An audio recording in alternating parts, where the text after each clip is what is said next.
चलो देखो बच्चों, अपने कल बीए के अंदर पाठ 4 में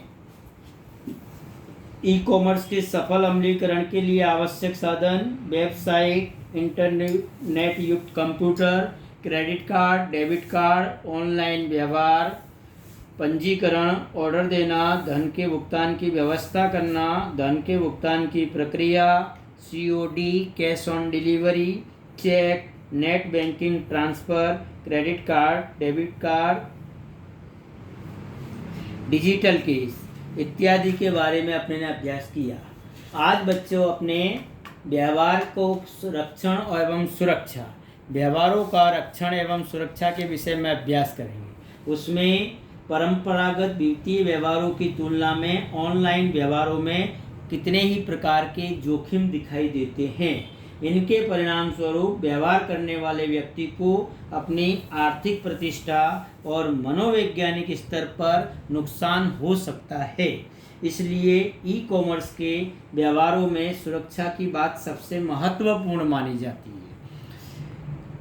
ये जोखिम 3 प्रकार के हो सकते हैं। उसमें पहला जोखिम व्यवहारों का के सामने जोखिम के सामने व्यवहार का जोखिम, दूसरा है जानकारी का जोखिम और तीसरा है बौद्धिक संपत्ति और गुप्त जानकारी का जोखिम। इन तीनों के सामने कैसे रक्षण प्राप्त करना, उसके विषय में अपने अभ्यास करेंगे। देखो बच्चों, पहला है व्यवहार के जोखिम के सामने रक्षण। कोई भी व्यक्ति ऑनलाइन व्यवहार में ग्राहक ने ऑर्डर नहीं दिया है ऐसा विक्रेता व्यक्ति कहता है, तो कभी ये ग्राहक बताता है कि उसने ऑर्डर नहीं दिया है। इसके अलावा माल का सही स्थान पर न पहुंचने या गुणवत्ता योग्य नहीं है जैसी शिकायतें प्राप्त होती है।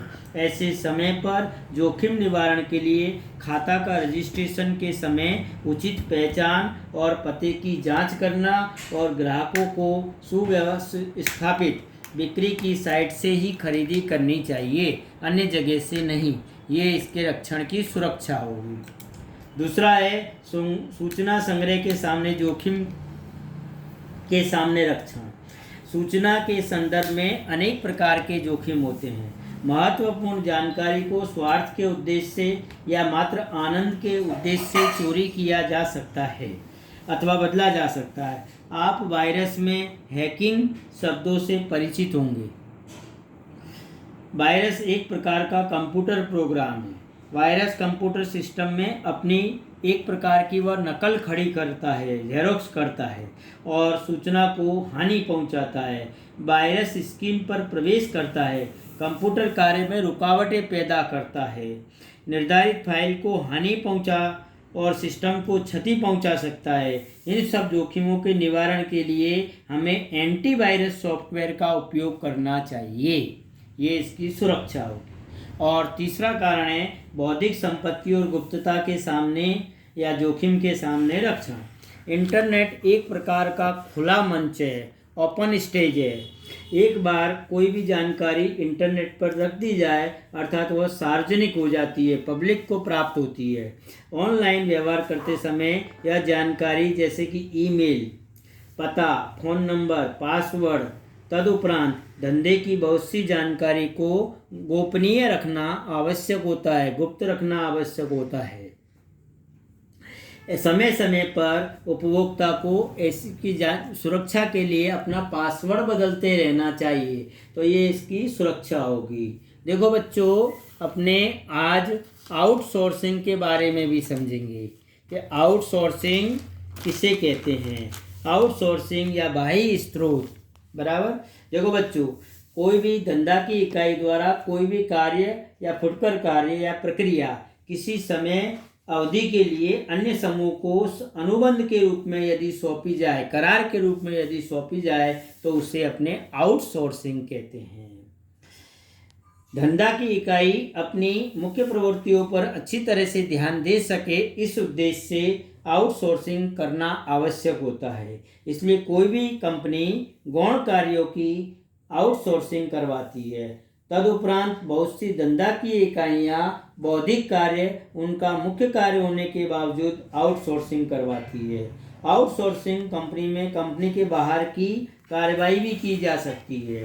देखो बच्चों, बीपीओ की संकल्पना। बीपीओ यानी बिजनेस प्रोसेस आउटसोर्सिंग।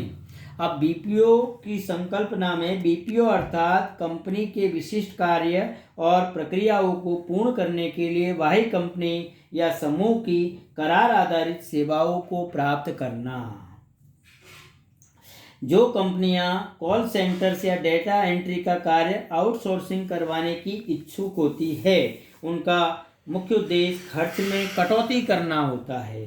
आउटसोर्सिंग प्रचलित होने का एक कारण यह भी है, देखो बच्चों, एक ही प्रकार के कार्य के लिए आवश्यक मानव संसाधन विविध देशों में अल्प दर पर प्राप्त उपलब्ध होते हैं। इसलिए भारत और चीन जैसे विशाल जनसंख्या विस्फोट वाले देशों में बीपीओ की प्रथम पसंदगी की जाती है, क्योंकि ये अल्प दर पर प्राप्त हो जाते हैं। भारत एक ऐसा देश है जनसंख्या वाला, उसी प्रकार चीन भी। बीपीओ की क्यों आवश्यकता रहती है? देखो बच्चों, बीपीओ की आवश्यकता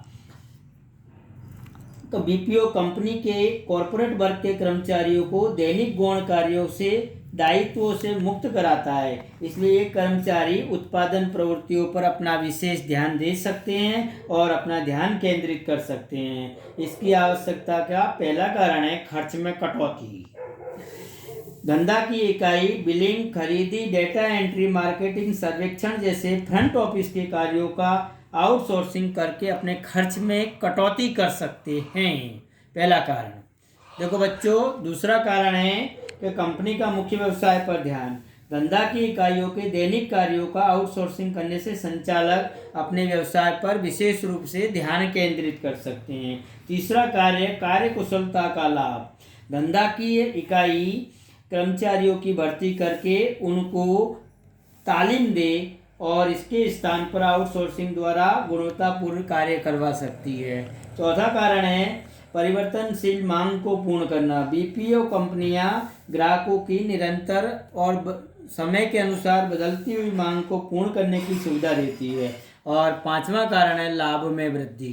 तो देखो बच्चों, इकाई व्यापारी इकाइयाँ जैसे कम महत्वपूर्ण हो उन कार्यों की आउटसोर्सिंग करके महत्वपूर्ण घटकों पर विशेष ध्यान केंद्रित कर सकती है, जैसे विक्रय वृद्धि, नए उत्पादनों को विकास करना, नया उत्पादन करना, व्यापार के क्षेत्र में वृद्धि करना, ग्राहक की सेवा और संतोष में वृद्धि करना इत्यादि के कारण लाभ में वृद्धि होती है।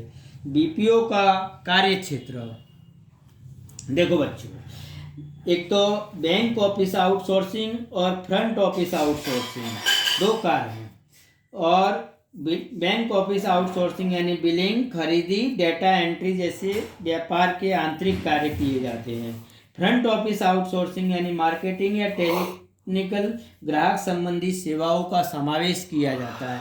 देखो बच्चों, ज्ञान प्रक्रिया के बाह्य स्रोत के बारे में समझिए अपने। ज्ञान प्रक्रिया के बाह्य स्रोत यानी केपीओ यानी नॉलेज प्रोसेस आउटसोर्सिंग। केपीओ की संकल्पनाएं, केपीओ अर्थात ज्ञान संबंधी प्रक्रियाओं का आउटसोर्सिंग। बीपीओ में कार्य संबंधित प्रक्रियाओं पर ध्यान केंद्रित किया जाता था बच्चों, और केपीओ के अंदर ज्ञान संबंधी प्रक्रियाओं पर ध्यान केंद्रित किया जाता है। केपीओ की आवश्यकता नंबर 1, संपूर्ण निपुणता की जानकारी। अब देखो बच्चों, संपूर्ण निपुणता की जानकारी वो केपीओ की आउटसोर्सिंग की व्यवस्था है।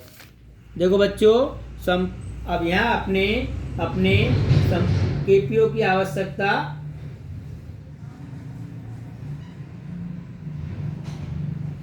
देखो बच्चों, केपीओ की आवश्यकता पहली है सर्वोत्तम निपुणता की प्राप्ति।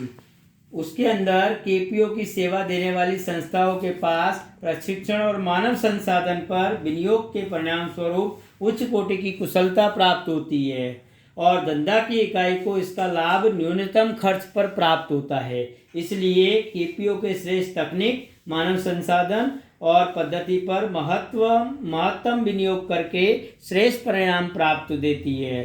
कार्य अनुभव के कारण उन्होंने उच्च स्तर की प्रवीण कुशलता प्राप्त की होती है। कौशलों की प्रवीणता धंधा की इकाई को न्यूनतम विनियोग से अधिकतम लाभ देती है, पहला ये आवश्यकता। दूसरी आवश्यकता है स्रोतों का महत्तम उपयोग।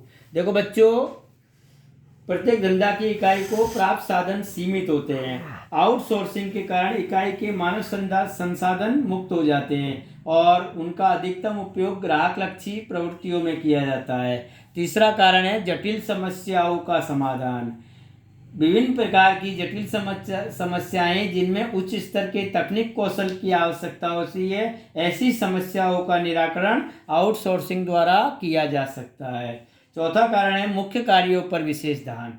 कोई भी आउटसोर्सिंग की सहायता से अपनी व्यवसायिक इकाई मुख्य कार्यों पर ध्यान केंद्रित कर सकती है। जैसे कि कोई एक विद्यालय में कंप्यूटर शिक्षण, कैंटीन की सुविधा, स्टेशनरी की सुविधा जैसे कार्यों का आउटसोर्सिंग करे तो संस्था अपने मुख्य कार्यों पर ध्यान केंद्रित कर सकती है। पांचवा कारण है द्रव्य का महत्तम उपयोग।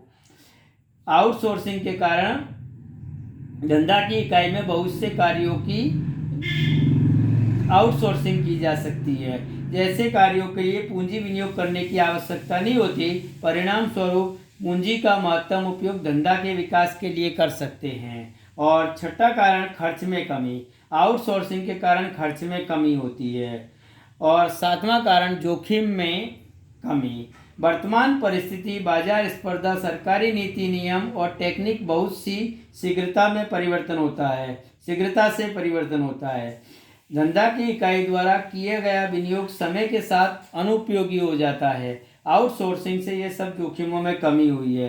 देखो बच्चों, अब केपीओ के कार्यक्षेत्र निम्नानुसार है।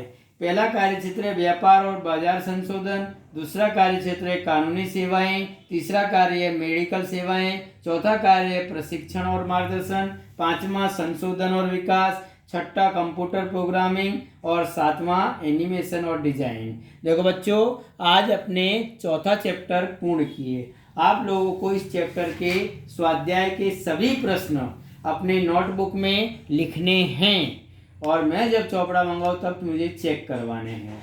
कंप्लीट अभ्यास 4 चैप्टर तक का स्वाध्याय 1, 2, 3, 4 का स्वाध्याय आपको चौपड़े में करना है।